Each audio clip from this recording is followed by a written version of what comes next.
할렐루야. 비가 억수같이 쏟아지는 오늘 비를 뚫고 예배 가운데 나오신 여러분들을 주님의 이름으로 축복합니다. 어려운 가운데서 오셨기에 더 큰 하나님의 은혜가 있을 줄 믿습니다. 사모함으로 나아갈 때 하나님께서 언제나 우리의 생각하는 것이나 구하는 것에 더 넘치도록 채우십니다. 그 하나님을 기대합시다. 9988-234 차 빼달라는 광고는 아니고요. 요즘 이런 그 숫자가 유행한다고 합니다. 지난 주간에 TV를 보는데 뭐 이렇게 서로 인터뷰하는 TV인데 젊은 의사분이 나와가지고 저는 처음 들었거든요. 9988-234 다시 한번 떼어놔보죠. 이게 무슨 숫자인가 풀이를 해주는데 아마 여러분 중에 아시는 분들이 많이 있을 것입니다. 99 이럴 때 또 99 하면 81 이러면 안 되고 99 99세까지 88 88하게 살다가 23일 앓고 4 죽을 사자 죽자. 야, 이런 신비한 숫자가 있었구나.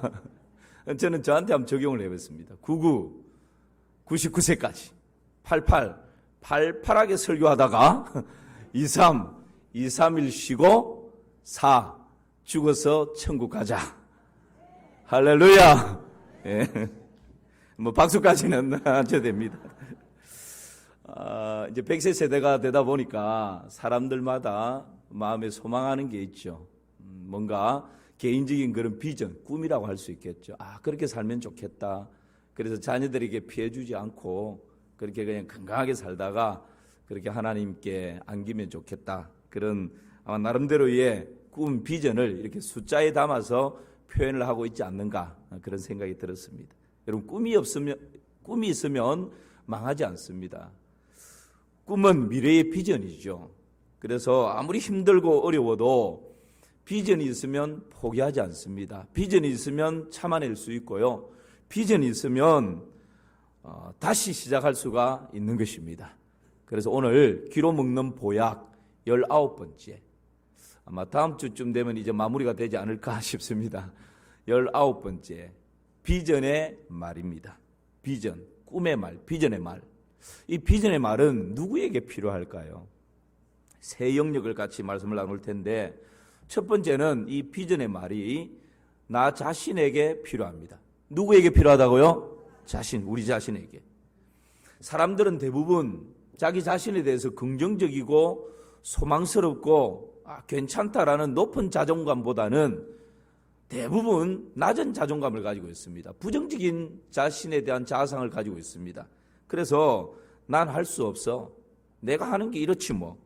나 같은 게 별 수 있나? 뭐 내가 늘 그렇지 뭐.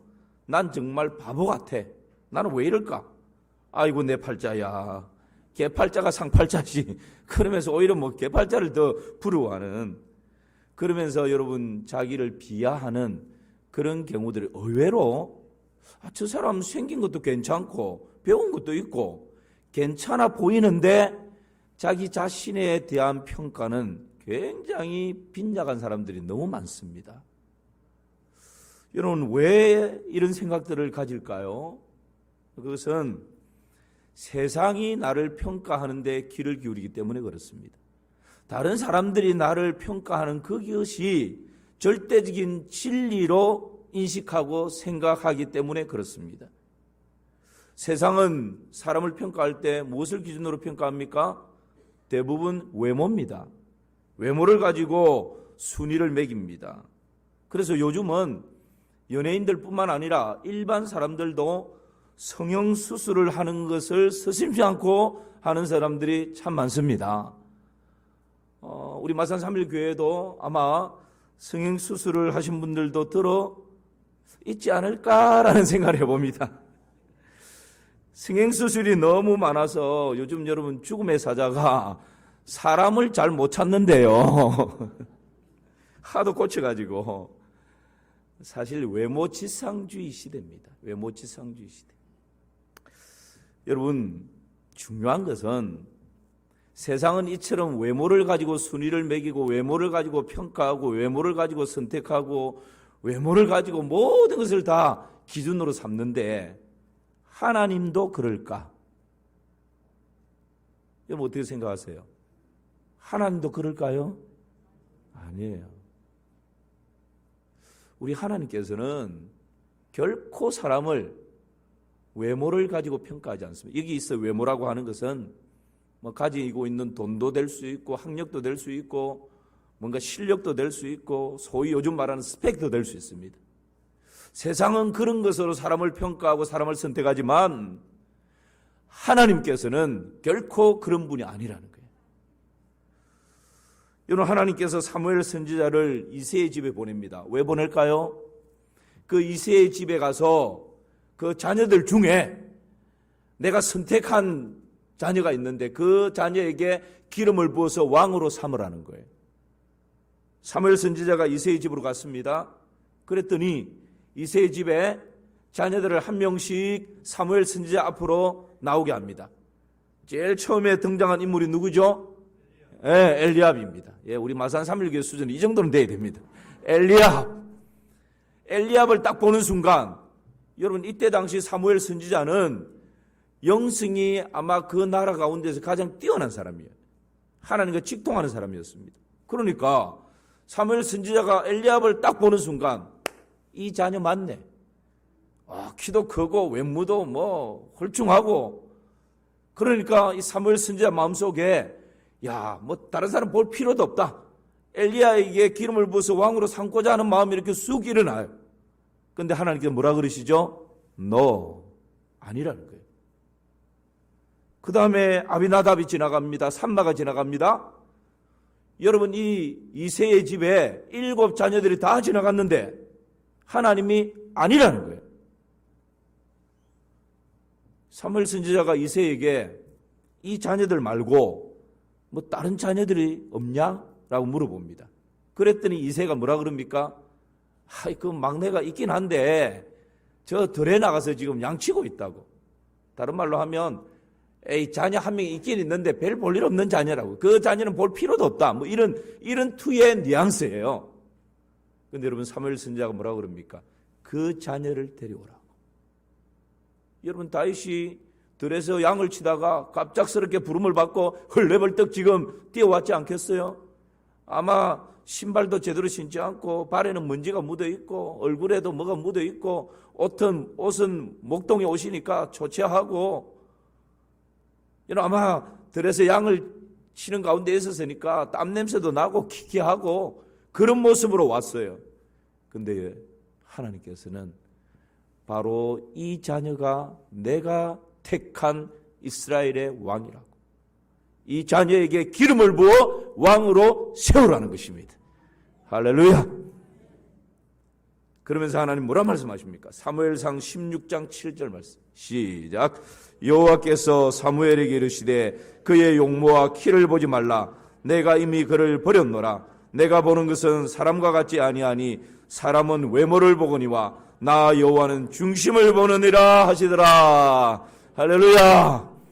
우리 하나님은 중심을 보십니다. 우리 하나님은 키를 보는 것이 아니고 외모를 보는 것이 아니고 우리 하나님은 가방끈을 보는 것이 아니고 하나님은 얼마나 탁월한 재능을 가졌는지를 보는 것이 아니고 우리 하나님께서 한 가지 보시는 것이 있는데 그것은 뭐라고요? 중심을 보신다는 거예요. 중심을. 이것이 여러분 공평하신 하나님의 은혜인 줄을 믿습니다. 또 이제 배꼽티 입고 와가지고 하나님은 중심을 보신다 이러면 안 되겠죠. 하나님께서 중심을 보신다는 거예요. 저는 여러분 이게 얼마나 위로가 되는지 모르겠어요. 공평하신 하나님이시죠. 사랑하는 성도 여러분, 하나님은 우리의 중심을 보시고 판단하시고 선택하시는 것입니다. 하나님께서 우리를 얼마나 보배롭고 존귀하게 여기시는지 아십니까? 이사야 43장 말씀 보면 야곱아 너를 창조하신 여호와께서 지금 말씀하시느니라. 이스라엘아 너를 조성하신 이가 지금 말씀하시느니라. 너는 두려워 말라. 내가 너를 구속하였고 내가 너를 지명하여 불렀나니 너는 내 것이라. 네가 물 가운데로 지날 때 내가 너와 함께 할 것이다. 네가 강을 건널 때 물이 너를 침몰치 못할 것이다. 네가 때로는 인생의 불 가운데로 지날 때가 있는데 불이 너를 사르지도 못하고 불꽃이 너를 태우지도 못할 것이다. 대저 나는 내 하나님이요 이스라엘의 구원자임이니라. 내가 너를 보배롭게 여기고 존귀하게 여기고 내가 너를 사랑한다라고 말씀하십니다. 세상 사람들은 가족들조차 남편조차 아내조차 외모를 가지고 가진 것을 가지고 판단하고 선택하고 평가하지만 여러분 우리 하나님께서는 나의 있는 모습 이대로를 바라보시면서 보배롭다라고 존귀하다고 내가 너를 사랑한다고 끊임없이 그렇게 평가해 주시는 것입니다. 그러므로 여러분 남편의 평가가 진리가 아닙니다. 아내의 평가가 진리가 아니에요. 자식들이 부모를 향해서 말하는 평가가 진리가 아닙니다. 세상이 말하는 평가가 진리가 아닙니다. 참 진리는 하나님의 말씀인 줄 믿습니다. 하나님께서 우리를 향해서 내가 키가 작든지 크든지 네가 가난하든지 부자든지 네가 건강하든지 병들었든지 네가 배웠든지 좀 덜 배웠든지 상관없다는 거예요. 너의 있는 모습 그대로 내 눈에는 네가 너무너무 보배롭고 존귀하고 너를 너무너무 사랑한다고 하나님 그렇게 우리를 평가해 주시는 것입니다. 그래서 여러분 우리가 세상에 기죽을 필요 없어요. 창조주 하나님, 나를 천국까지 인도하실 그 하나님께서 나를 그렇게 평가해 주신다면 여러분 어깨를 펴고 당당하게 사시기를 주님의 이름으로 축복합니다. 그렇게 살아가십시다. 하나님께서 우리를 지으셨고 하나님께서 우리를 지명하여 부르셨고 하나님께서 우리를 하나님의 소유로 삼아주셨고 그 하나님께서 우리를 향해서 있는 모습 그대로 보배롭다고 존귀하다고 평가해 주시는 것입니다. 하나님은 우리의 외모를 보고 평가하는 것이 아니라 우리 존재 자체를 소중히 여기십니다. 하나님은 우리의 소유를 기뻐하시는 것이 아니라 우리 자신을 있는 그대로 기뻐하시는 것입니다. 하나님은 우리가 가진 보물에 대해서 보배롭다고 말씀하시는 것이 아니라 우리 자신을 향해서 너는 나에게 보배롭고 존귀하다고 말씀하시는 것입니다. 하나님께 여러분 그런 존재가 저와 여러분이에요. 로마서 8장 32절 말씀 보실까요? 시작. 자기 아들을 아끼지 아니하시고 우리 모든 사람을 위하여 내주시니가 어찌 그 아들과 함께 모든 것을 우리에게 주시지 아니하겠느냐. 할렐루야. 이 말씀이 믿어지십니까? 하나님께서 자기 아들조차 아끼지 아니하시고 우리를 위해서 저와 여러분을 위해서 갈보리 십자가 죽음의 자리에 내주셨다는 거예요. 그러하다면 그 아들과 함께 우리에게 모든 좋은 것을 주시지 않겠느냐고. 여러분 이 말씀을 하나님의 진리의 말씀으로 확신하고 받아들이시기를 주님의 이름으로 축복합니다. 그러면 당당합니다. 내가 어떤 존재인데 나를 살리기 위해서 하나님께서 독생자 예수님을 갈보리 십자가 죽음의 자리에까지 내주셨는데 그 아들과 함께 내 살아가는 동안 모든 좋은 것을 생각하는 것이나 구하는 것에 더 넘치도록 주시지 않겠느냐. 할렐루야. 죽어도 남음이 있는 것이죠. 여러분 이것이 하나님께서 우리를 향한 하나님의 꿈이요 하나님의 비전입니다. 이 비전을 날마다 우리 자신들에게 선포하며 살아가시기를 주님의 이름으로 축원합니다. 나 할 수 있다. 하면 된다. 한번 해보자. 이런 비전을 선포하시기를 바랍니다. 주님 능력 안에서 가능합니다. 두 번째는 비전의 말을 누구에게 선포해야 될까요? 타인에게, 다른 사람에게 이 비전의 말이 필요합니다. 우리 잠언 11장 11절 말씀 시작. 성읍은 정직한 자의 축복으로만 하여 진흥하고 악한 자의 입으로 말미암아 무너지느니라. 성경은 칼로 찌르는 것처럼 함부로 말하는 사람이 있다고 따끔하게 경고하십니다. 칼로 찌르면 어떻게 될까요? 피가 납니다. 고통이 따릅니다. 심하면 죽습니다. 나았다 하더라도 나중에 흉터가 남습니다.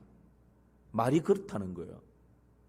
칼로 찌르는 것처럼 함부로 말하면 아내가 피를 흘리고 죽을 수 있어요. 함부로 말하면 남편이 어깨가 떨구어지고 하루 종일 그 생각, 그 염려 가운데 일이 손에 안 잡힐 수가 있어요. 여러분, 이렇게 함부로 말하는 사람 나중에 뭐라 그럽니까? 아니, 나는 뒤끝이 없다고. 자기만 뒤끝 없으면 뭐합니까?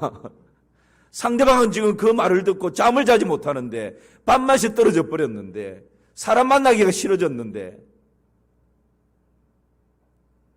여러분, 그래서 칼로 찌르는 것처럼 함부로 말하면 안 됩니다.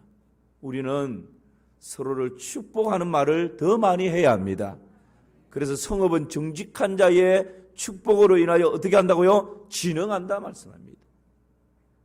우리가 서로를 위해서 축복하면 남편이 아내를 축복하고 아내가 남편을 축복하고 부모가 자녀를 축복하고 자녀가 부모를 축복하고 그렇게 하나님의 은혜를 빌고 복을 빌면 여러분 그 복이 우리 안에서 아름다운 열매로 드러나게 되는 것입니다.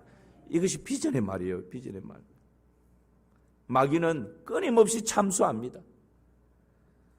마귀는 끊임없이 이간질합니다.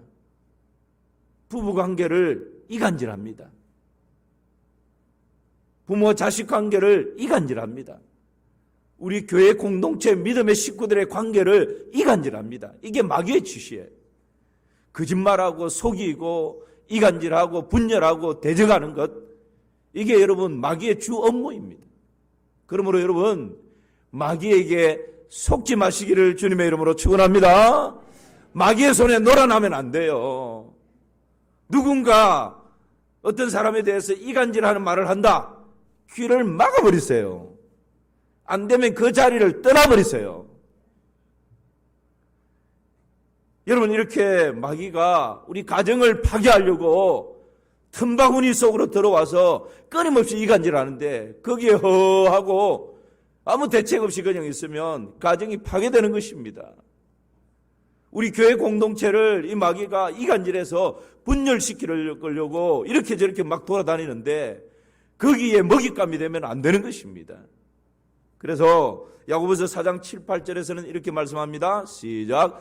그런즉 너희는 하나님께 복종할지어다. 마귀를 대적하라. 그리하면 너희를 피하리라. 하나님을 가까이 하라. 그리하면 너희를 가까이 하시리라. 죄인들아 손을 깨끗이 하라. 두 마음을 품은 자들아 마음을 성결하게 하라. 여러분 그러할 때 우리가 어떻게 해야 된다고요? 마귀를 어떻게 하라고요? 예, 다시 말씀 드려보십시오. 하나님께 복종할지어다. 마귀를 어떻게 하라고요? 대적하라고. 예수 그리스도의 이름으로 예수님의 보혈의 능력으로 하나님의 말씀의 무기로 마귀를 대적하면 누가 피한다고요? 마귀가 피하는 것입니다. 한 길로 왔다가 7길로 달아날 줄 믿습니다. 그리고 하나님을 어떻게 한다고요? 가까이 하라고. 마귀를 대적할 뿐만 아니라 하나님을 가까이 하고 하나님께 복종할 때 여러분 이 두 마음을 품은 자들아 양다리 걸치고 하나님과 세상 가운데서 이렇게 저렇게 내 유익을 따라서 두 마음을 품지 말라는 거예요. 일편단심 하나님을 향해서 여러분 그 마음을 가지고 마음을 성결하게 할 때 여러분 우리는 약한 영들의 마귀의 손에 놀아나지 않는 것입니다. 사랑하는 성도 여러분, 우리 예수님께서는 끊임없이 비전의 말로 사람을 세워갑니다. 귀신 들린 아들을 예수님께 데리고 온 아버지가 있었습니다. 예수님께 무엇을 하실 수 있거든 우리를 좀 불쌍히 해달라고 요청합니다. 그때 예수님은 그 아버지에게 뭐라고 말씀하죠? 여러분 마가복음 9장 23절을 보실까요? 시작. 예수께서 이르시되 할 수 있거든이 무슨 말이냐? 믿는 자에게는 능히 하지 못할 일이 없느니라 하시니. 예수님께서 그 지금 아들이 귀신 들려서 물에도 들어가고 불에도 들어가고 그 모습을 보는 이 아비의 심정이 얼마나 찢어지겠어요. 예수님께 나와서 할 수 있거든 좀 우리를 불쌍히 해달라고. 그때 예수님께서 그 아버지에게, 절망 가운데 있는 아버지에게 뭐라고 말씀합니까? 할 수 있거든이 무슨 말이냐? 믿는 자에게는 능히 하지 못할 일이 없느니라. 할렐루야. 우리에게 능력 주시는 자 안에서 모든 것을 할 수 있음을 믿습니다. 고난도 이겨낼 수 있습니다. 환난도 극복할 수 있습니다. 우리에게 능력 주시는 자 안에서 모든 것이 가능합니다. 예수님께서 하루는 갈릴리 해변으로 지나가십니다. 베드로와 안드레가 배에 그물을 깃고 있습니다. 여러분, 베드로를 보시고 예수님께서 뭐라고 말씀합니까? 나를 따라오너라. 내가 너로 사람 낚는 어부가 되게 하리라.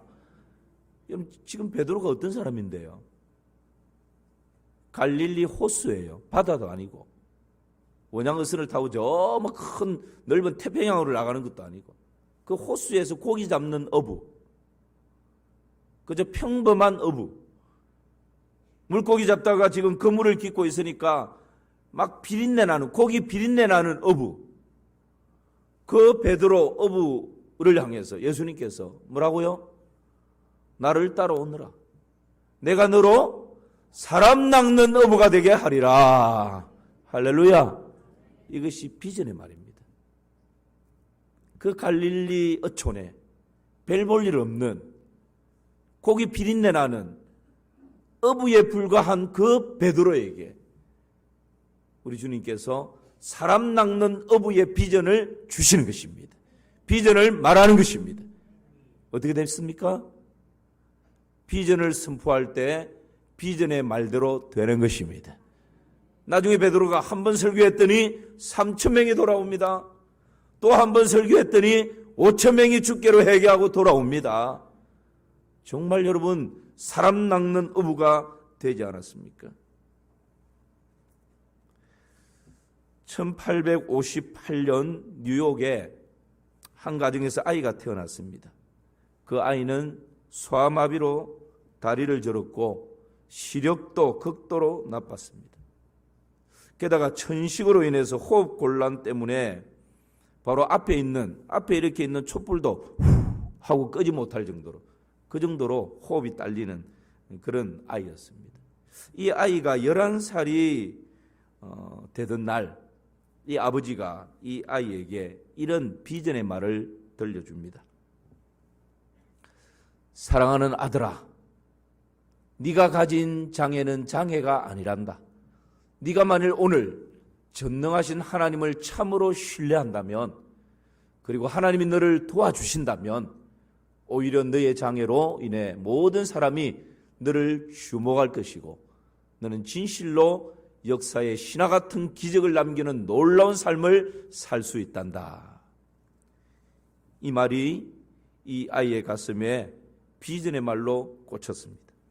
그 후 그는 23세가 되던 해에 뉴욕주를 대표하는 의회 의원이 됩니다. 28세에 뉴욕시장에 당선이 됩니다. 그 후 주지사와 부통령을 거쳐서 미국 역사상 가장 어두운 터널을 지날 때, 대공황을 맞이했을 때 새로운 미국의 신화를 장식하는, 그것을 다 이렇게 극복해내는 아주 유명한 대통령이 됩니다. 4번의 대통령을 4번 역임하는 그런 일들이 일어났죠. 그리고 나중에는 노벨 평화상까지 받게 됩니다. 바로 그 사람이 프랭클린 루즈벨트 대통령입니다.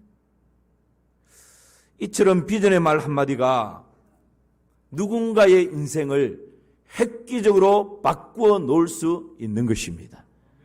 그래서 여러분, 아내를 바라볼 때마다 더 많은 비전의 말을 해 주십시오. 남편을 바라볼 때마다 더 많은 비전의 말을 쏟아 놓으십시오. 특별히 자녀들에게는 할 수만 있으면, 기회만 되면 더 많은 비전의 말을, 꿈의 말을 해주시기를 바랍니다. 우리 서로 교우들끼리도 만나면 다른 말 말고 비전의 말, 꿈의 말, 소망의 말을 많이 선포해 주시기를 바랍니다. 우리 좌우로 같이 한번 비전의 말을 한번 해볼까요? 잘 되고 있습니다. 자, 앞뒤로 하나님이 도와주십니다. 네. 여러분, 우리 인생은 하나님의 손에 붙들려 있다는 사실을 기억하시기를 축복합니다. 마지막 하나는 이 비전의 말이 나 자신에게 필요하고 다른 사람에게 필요하지만 이 세상 가운데 비전의 말이 절대적으로 필요합니다. 오늘 본문 잠언 29장 18절 말씀 같이 읽어볼까요? 시작. 묵시가 없으면 백성이 방자히 행하거니와 율법을 지키는 자는 복이 있느니라. 묵시가 없으면 백성이 어떻게 행한다고요? 방자히 행한다라고. 묵시는 비전입니다. 비전이 없는 백성은 망합니다. 비전이 없는 나라는 망합니다. 비전이 없는 세상은 망할 수밖에 없습니다. 그러므로 우리는 세상을 향해서 비전을 말하고 비전을 선포해야 합니다. 세상을 향한 하나님의 비전이 뭘까요?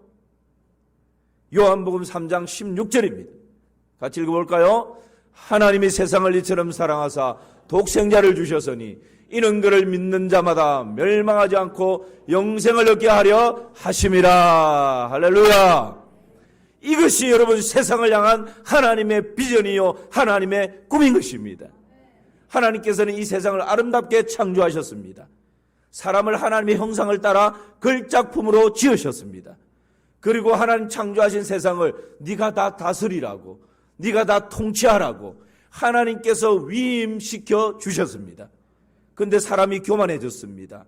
하나님을 거역합니다. 하나님을 대적합니다. 죄를 범하고 말았습니다. 그 결과는 하나님과의 관계가 단절되어져 버렸어요. 여러분, 이 죄의 결과로 우리 사람에게는 가난과 저주와 질병이 다가왔습니다. 죄의 삭은 사망입니다. 죄의 결과로 죽음이 다가왔습니다. 그 죽음으로 끝나는 것이 아니라 죽음 이후에 영원한 지옥 형벌을 받을 수밖에 없는 비참한 인생이 되어버렸습니다. 여러분, 이것으로 절망 가운데 이 세상과 우리 사람들은 이 절망으로 비참으로 모든 것이 끝나버리는 것입니까? 거기에 하나님께서 비전을 주셨어요. 비전의 말씀을 주셨습니다. 그것이 무엇입니까? 하나님께서 우리를 너무너무 사랑하셨습니다. 그래서 독생자 예수 그리스도를 이 땅에 보내주셨습니다. 그 예수님께서 갈보리 십자가에서 우리의 모든 허물과 죄를 담당하시고 친히 대속의 제물로 죽어 주셨습니다. 그리고 3일 만에 사망의 권세를 이기고 부활하셨습니다. 여러분, 그 예수님을 누구든지 그 예수님을 마음으로 믿고 입으로 시인하면, 구원자와 주인으로 믿고 시인하면 모든 죄에서 용서함을 받습니다. 예수님을 믿으면 눌렸던 영혼이 자유함을 얻게 되는 것입니다. 예수님을 믿으면 가난과 저주와 질병이 떠나가는 것입니다. 예수님을 믿으면 하나님 자녀되는 권세를 누리게 되는 것입니다. 예수님을 믿으면 천국 백성이 되는 것입니다. 여러분, 이것이 세상을 향한 하나님의 비전입니다. 그러므로 예수님 믿는 우리는 실패해도 천국입니다. 예수님을 믿는 우리는 망해도 천국입니다. 예수님 믿는 우리는 죽어도 천국입니다. 무엇이 부러울 게 뭐가 있어요? 나는 부활이요 생명이니 나를 믿는 자는 죽어도 살겠고 무릇 살아서 나를 믿는 자는 영원히 죽지 아니하리라. 할렐루야. 이 땅의 사람은 절망의 끝자락에서 더 이상 내 힘으로 어떻게 할 수 없을 때 목숨을 끊어버림으로 끝내버립니다. 그러나 그것이 끝이 아니잖아요. 예수님 믿는 우리에게는 죽어도 하나님의 나라에 입성하게 되어 있습니다. 여러분, 이런 놀라운 비전이 어디 있어요? 이런 꿈, 이런 환상이 어디 있어요? 그러므로 여러분, 예수님을 믿으면 가난한 자 같으나 가장 부한 자입니다. 예수님 믿으면 약한 자 같으나 가장 강한 자입니다. 예수님 믿는 우리에게는 모든 것을 다 잃어버린 것 같지만 모든 것을 다 얻은 자인 것입니다. 이것이 여러분 예수 믿는 우리에게 있는 놀라운 복이요 은혜요 비전 아닙니까? 너무 이 땅의 것에 매여서 이 땅의 것에 연연해서 하나님 주신 이 놀라운 비전을 잃어버리고 사는 그런 불행이 없으면 좋겠습니다. 이 비전이 저의 비전이 되고 이 비전이 여러분의 비전이 되고 이 비전이 세상의 비전이 될 수 있기를 주님의 이름으로 축원합니다. 우리 주님께서는 이 비전을 이렇게 우리에게 당부하셨습니다. 마태복음 28장 18절 20절 우리 함께 크게 한번 읽어볼까요? 시작. 예수께서 나와 말씀하여 이르시되 하늘과 땅의 모든 권세를 내게 주셨으니 그러므로 너희는 가서 모든 민족을 제자로 삼아 아버지와 아들과 성령의 이름으로 세례를 베풀고 내가 너희에게 분부한 모든 것을 가르쳐 지키게 하라. 볼지어다 내가 세상 끝날까지 너희와 항상 함께 있으리라 하시니라. 아멘. 할렐루야. 이 비전을 붙들고 세상의 비전을 선포할 때 세상 끝날까지 내가 너희와 함께 하겠다 약속하십니다. 예수 그리스도만이 이 세상의 유일한 비전인 줄 믿습니다. 그래서 예수님 믿는 게 너무 좋은 거예요. 이보다 더 좋을 수는 없는 것입니다. 짧은 한 줄의 묘비명은 그 사람의 인생과 성공과 사명을 가장 잘 표현하는 문장이라고 할 수 있겠습니다. 우리가 아는 것처럼 선교사님들의 무덤이 있는 양화진에 가면 여러분 많은 묘비명이 있는데 미국 의료 선교사였던 간호사였죠. 캔드릭이라고 하는 이 간호사 1908년에 인생을 마감하게 됩니다. 26세였습니다. 조선 땅에 온 지 불과 8개월 만에. 그런데 이 캔드릭이라고 하는 이 선교사님이 묘비명에 이런 글을 남깁니다. 우리 같이 한번 읽어볼까요? 시작. 나에게 1000번의 생명이 있다 해도 나는 그 모두를 조선을 위해 바치리라. 여러분, 이 캔드릭이라고 하는 이 간호사가 미국에서 지구본을 놓고 보면 조그만한 땅, 어디에 붙어 있는지도 잘 찾기도 어려운 이 조선에 대해서 얼마나 사랑을 뭐 때문에 이런 사랑을 가졌을까요? 1000개의 목숨이 있다면 이 1000번의 목숨을 조선을 위해서 내가 다 내놓겠다. 예수 그리스도의 비전을 품지 않으면 결코 이런 고백은 나올 수가 없는 것입니다. 주님의 비전이 내 가슴에 담겨질 때 미개한 조선 땅을 위해서 나에게 1000개의 생명이 있다 할지라도 다 조선 땅을 위해서 바치겠다. 이런 비전이 선포될 수 있는 것이죠. 양화진 묘원 초입에 보면 헐버트 선교사님 묘가 있습니다. 헐버트 선교사님의 별명이 있는데 한국 사람보다 한국을 더 사랑한 외국인이라는 별명을 가진 선교사님. 헐버트 선교사님의 묘비에는 이런 묘비명이 있습니다. 나는 웨스트민스터 사원에 묻히기보다 한국에 묻히기를 원하노라. 영국 런던의 웨스트민스터 사원에 여러분 가보시면 거기에 뭐 내노라는 황실에 사람들 무덤이 쫙 다 있어요. 영국의 어떤 국가적인 중요한 행사를 있을 때 거기서 다 합니다. 그런데 그 영광스러운 곳에 나는 그 영광스러운 곳보다 미개한 땅, 척박한 땅, 이 조선 땅에 묻히기를 오히려 나는 원한다.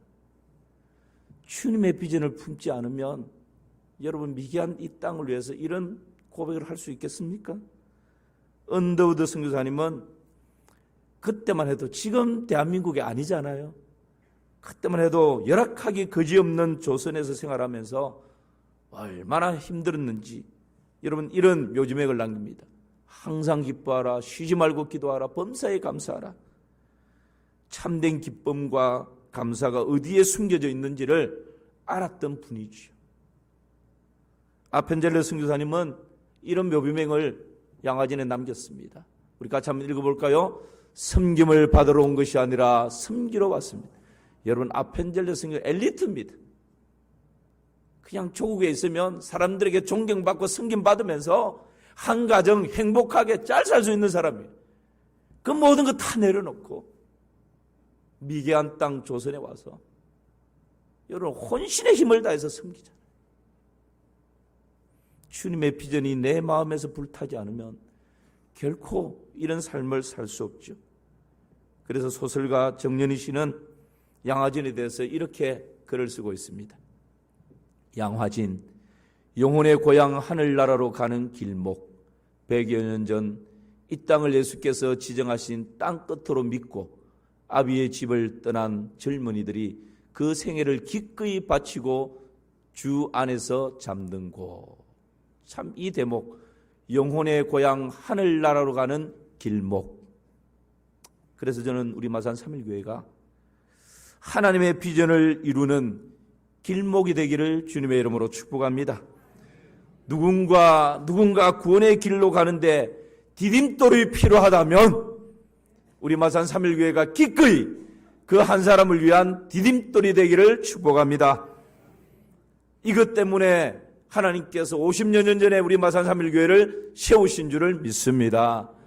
이 비전을 세상 가운데 알리고 선포하라고 이 시대에, 동시대에 마산 3.1교회라고 하는 이름 안에 저와 여러분을 부르신 줄을 믿습니다. 그 목적과 그 부르심 따라 살아가십시다. 말씀 마무리합니다. 비전의 말은 누구에게 필요합니까? 첫 번째는 자신에게 필요합니다.